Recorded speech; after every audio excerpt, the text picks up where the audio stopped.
YouTube के सभी दर्शकों को मेरा नमस्कार। आप सभी को राधे राधे, जय श्री कृष्ण। तो प्यारे बच्चों, आज हमारी क्लास है क्लास 8 जो इंग्लिश है आपका टेक्स्ट बुक, उसका लेसन 1 है और ये लेसन 1 की 3rd क्लास है। इससे पहले इसी लेसन के मेरे 2 वीडियो आ चुके हैं। बचा हुआ जो पोर्शन है उसको हम आज के वीडियो में सॉल्व करेंगे। अगर आपको प्यारे बच्चों याद हो तो पिछली क्लास में हमने यहाँ तक सॉल्व कर लिया था, ये पूरा का पूरा पैसेज पढ़ लिया था। अब बारी आती है बेटा इसके क्वेश्चन एंड आंसर्स की। को क्वेश्चन नंबर 1 का आंसर मैंने पिछली वीडियो में करा दिया है बेटा, और क्वेश्चन नंबर 2 का करा दिया है। क्वेश्चन नंबर 3 देखते हैं। What was there in the second crow's sack. जो सेकेंड क्रो था उसके सैक में क्या था? तो सबसे पहले सब्जेक्ट लिखेंगे देयर, लिख दिया हमने देयर। ये जो वाज हेल्पिंग वर्ब है उसको देयर के बाद में लिखेंगे, तो वाज। अब हमने पैसेज पढ़ा है कि जो सेकंड क्रो था उसके सैक में, उसके थैले में क्या था? साल्ट था। क्या था प्यारे बच्चों? नमक। तो हम लिखेंगे साल्ट, देयर वाज साल्ट। फिर यहाँ से पूरा पूरा लिख देंगे in the second crow's sack. ये डॉट डॉट डॉट मैंने कर दिया है, इसकी जगह आपको लिखना है इन द, देखो इन तो लिखा हुआ है, तो in the second crow's sack. तो पूरा हमारा जवाब हो जाएगा there was salt in the second crow's sack. दूसरे कौवे के झोले में क्या था? नमक था। नेक्स्ट क्वेश्चन देखते हैं। Who was expecting rain. बेटा हु का मतलब होता है कौन, एक्सपेक्टिंग मतलब आशा या उम्मीद। तो बारिश की उम्मीद कौन कर रहा था? देखो ये लिखा है बेटा पैसेज में, the second crow had expected rain. ठीक है, तो दूसरा कौवा। तो हु की जगह केवल और केवल हम क्या लिख देंगे? The second crow. ठीक, पूरा का पूरा वही सा का वैसा लिख देंगे। फिर यहाँ से वाज एक्सपेक्टिंग, ये लिखा है वाज, यहाँ लिख देना एक्सपेक्टिंग रेन। ठीक है, समझ आ रहा है प्यारे बच्चों? तो हु वाले प्रश्नों के जवाब बहुत छोटे होते हैं, सिर्फ हु की जगह कुछ हमें शब्द लिखने होते हैं। तो कुछ शब्द में क्या लिखेंगे? द सेकेंड क्रो, बाकी पूरा का पूरा प्रश्न से हम लिख देंगे। इसी तरीके से नेक्स्ट क्वेश्चन देखते हैं प्यारे बच्चों। Question number 5, who was defeated. कौन हारा? तो ये भी हु का प्रश्न है, तो हु की जगह क्या लिख देंगे बेटा? आपको पता है बेटा, द फर्स्ट क्रो डिफीटेड लिखा है। पहला कौवा हारा था, डिफीटेड मतलब हारना, तो हु की जगह लिख देंगे द फर्स्ट क्रो, और बाकी पूरा प्रश्न से लिखेंगे वाज डिफीटेड। ठीक है प्यारे बच्चों, इतना समझ में आ गया? That's very good. बेटा आराम से वीडियो को रोक रोक करके आप देख लिया करो। आगे बढ़ते हैं। लेट्स राइट, चलिए लिखते हैं। Right a paragraph on a night before the examination. है ना, एग्जामिनेशन माने होता है परीक्षा, परीक्षा से पहले की रात। अब क्या क्या होता है बेटा परीक्षा से पहले की रात, वो आपको यहाँ पर पैराग्राफ लिखना है। Using the expression given below. नीचे दिए हुए एक्सप्रेशन मतलब इन शब्दों का प्रयोग करते हुए। वरी चिंतित, कन्फ्यूजन मतलब आप भ्रमित हो रहे हो, क्या पढ़ना चाहिए क्या नहीं पढ़ें। बुक्स एंड नोट्स का जिक्र होना चाहिए। स्कैटर्ड माने बिखरे हुए, स्कैटर्ड माने बिखरे हुए। क्रैमिंग मतलब रटना, फॉरगेटिंग मतलब भूलना, एक्सपेक्टेड मतलब उम्मीद। क्वेश्चंस प्रश्न, last revision, no food no sleep, न भोजन न नींद, है ना, पेरेंट एंग्री। इन शब्दों का प्रयोग करते हुए आपको पैराग्राफ लिखना है। चलिए देखते हैं किस तरीके से लिखेंगे हम। तो पैराग्राफ मैंने आपके लिए यहाँ लिख दिया है बेटा। ठीक, वो सारे शब्द यहाँ पर लिखे हुए हैं। A night before the examination, परीक्षा से पहले की रात। ये इनकी हिंदी मीनिंग है, आप इसका स्क्रीनशॉट ले लो, अच्छे से लिख लेना।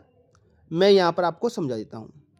The night before the examination is full of worry and confusion. परीक्षा से पहले की रात कैसी थी? वरी चिंता करने वाली और कन्फ्यूजन करने वाली, है ना। All my books and notes scattered on the table. मेरी सभी किताबें और नोट्स स्कैटर्ड थे। स्कैटर्ड मतलब बिखरे हुए पड़े थे, इधर उधर पड़े हुए थे, ये लिखा है scatter. I tried last night cramming, मैं अंतिम रात को रटने की कोशिश कर रहा था। क्रैमिंग मतलब रट्टा मारना या रटने की कोशिश करना। But due to the fear of examination, लेकिन परीक्षा के भय के कारण, फियर ऑफ एग्जामिनेशन मतलब परीक्षा के डर के कारण, परीक्षा के भय के कारण। I felt like I was forgetting everything, मुझे ऐसा महसूस हुआ जैसा कि मैं सब कुछ भूल रहा हूँ। क्या कर रहा हूँ मैं? सब कुछ भूल रहा हूँ। फॉरगेटिंग मतलब भूलना। I kept guessing the expected questions, और मैं गैस करने लगा, अंदाजा लगाने लगा कि कौन कौन से संभावित प्रश्न पेपर में आ सकते हैं। And doing my last revision, और मैं अपना लास्ट रिविजन, रिविजन करते हैं अंतिम टाइम, कॉपी से याद कर लेना, रिविजन कर लेना। Due to the tension, tension की वजह से। I had no food and got no sleep, न मैंने खाना खाया और न ही अच्छे से नींद ली। द होल नाइट, पूरी रात भर न मैंने अच्छे से खाना खाया और न ही मैंने अच्छे से नींद ली। No food no sleep. Seeing me awake late, मुझे देर रात तक जगा हुआ देखकर, अवेक मतलब जगा हुआ देखकर। माई पेरेंट्स एंग्री, एंग्री मतलब नाराज, मेरे पेरेंट्स कैसे हो गए बेटा? नाराज हो गए। ठीक है, जब देर रात तक आप जागोगे तो आपके माता पिता नाराज होंगे प्यारे बच्चों। ठीक। And ask me to sleep, और मुझसे सोने के लिए कहा। Because of lack of self confidence, self confidence का मतलब होता है बेटा आत्मविश्वास की कमी। तो because of lack of self confidence, आत्मविश्वास की कमी की वजह से, it was a very difficult night for me, यह रात मेरे लिए बहुत मुश्किल थी। तो इस तरीके से इन सभी शब्दों का प्रयोग करते हुए आपको एक पैराग्राफ बनाना था, तो आप लिख सकते हो। ठीक है, नेक्स्ट क्वेश्चन देखते हैं बेटा। इसमें क्या करना है आपको? A number has been given to each letter of the alphabet, है ना। हर एक अल्फाबेट को एक नंबर दिया गया है। अल्फाबेट मतलब आपके ये जो ABCD जो होते हैं, ये इनको हम अल्फाबेट्स कहते हैं। ये 26 होते हैं बेटा, है ना। पहले ही मैंने बताया है टोटल अल्फाबेट्स कितने हैं, 26। इनको इन्होंने एक नंबर दिया गया है।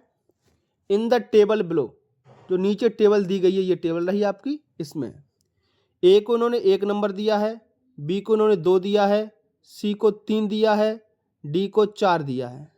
इस तरीके से नंबर दिया है।